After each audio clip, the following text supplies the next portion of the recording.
En France, si vous avez eu des rapports sexuels non protégés avec un homme, une femme ou un ou une travailleuse du sexe, si vous avez eu des rapports avec plusieurs partenaires sur l'année, ou si vous avez utilisé une seringue d'une autre personne lorsqu'elle se drogue, vous pouvez contracter une infection comme le VIH.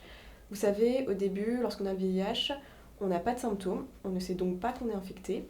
On cohabite avec le virus et on peut le transmettre à d'autres personnes sans le savoir. Mais il y a deux moments où on peut tout de même ressentir des symptômes du VIH. Au tout début de l'infection, quelques jours après la contamination, vous pouvez avoir de la fièvre, des rougeurs, des douleurs comme dans une grippe. On appelle cette étape la primo-infection. Cela dure 10 jours environ. Et lorsque vous avez la maladie depuis longtemps, vous pouvez perdre beaucoup de poids, vous êtes fatigué, vous pouvez avoir plusieurs infections graves. On appelle ce moment le sida. Les défenses immunitaires sont alors détruites. En fait, le virus du VIH détruit petit à petit notre système immunitaire. L'immunité, c'est comme des petits soldats qu'on a dans le corps et qui nous défendent des microbes. Et le VIH détruit en particulier des soldats que l'on appelle les lymphocytes. On peut dépister le VIH par prise de sang ou par test rapide au doigt. On a les résultats en 5 minutes. En France, on peut faire la prise de sang gratuitement dans tous les laboratoires d'analyse. Parfois, des associations font les tests rapides au doigt. On ne peut pas guérir du VIH, mais il existe des médicaments qui permettent d'endormir le virus, d'empêcher qu'il se multiplie. Mais il faut prendre ces médicaments toute la vie. Ces médicaments s'appellent les antirétroviraux, ils sont gratuits. Si les personnes prennent bien ces médicaments, ils pourront mener une vie normale, avoir une vie amoureuse comme tout le monde et avoir des enfants. Il n'y a pas de vaccin qui protège contre le VIH.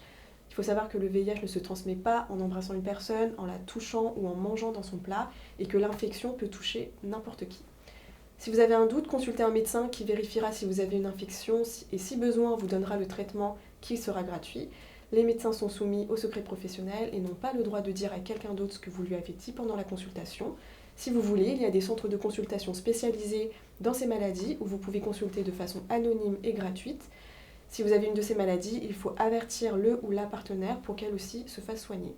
Aussi, une information importante, il existe des médicaments à prendre régulièrement et qui empêchent, comme le préservatif, d'attraper le VIH. C'est la PrEP, prophylaxie pré-exposition.